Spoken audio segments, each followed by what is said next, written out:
Nasa 34 na Indian companies ang binigyan ng accreditation ng Department of Agriculture upang maparami pa ang mapagkukunan ng cara beef na ginagamit sa produktong gaya ng corned beef.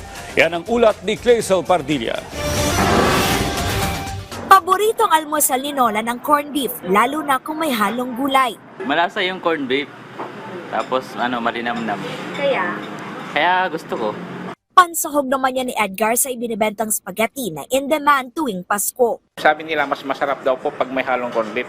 Mabili, gustong-gusto ng mga bata. Taya ng US Department of Agriculture, mula 220,000 metriko toneladang inaangkat na frozen buffalo meat o cara beef na ginagamit sa corned beef, tataas ang 6,000 metriko tonelada ang i-import ng Pilipinas sa taong 2025.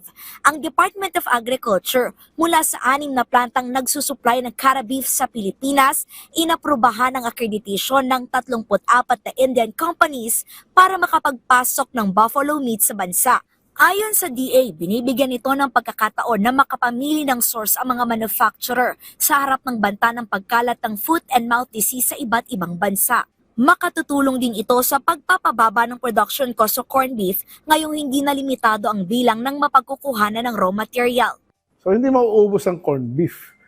Mas mataas ang bili ngayon natin ng Indian buffalo meat, not today, no, but I mean historically in the last few years, versus China, Malaysia, and Indonesia because they have accredited more plants than us.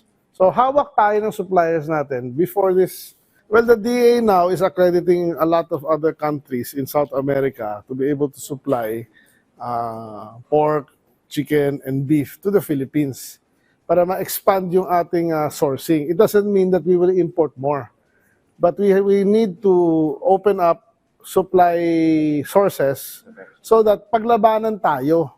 Tignan mo nangyari sa India. 6 lang ang nakakapasok na planta sa Pilipinas.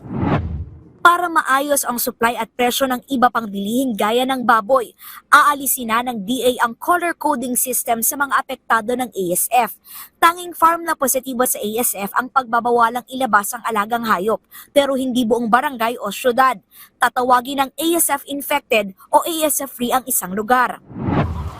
Sa harap ng banta ng bird flu, nakatakdang maglabas ng 300 milyong piso ang DA para sa pagbili ng 30 million doses ng bakuna laban sa avian influenza. Sabi ni Chu Laurel, mahalaga ito para maprotektahan ang poultry industry sa bansa na nagsusupply ng manok at itlog.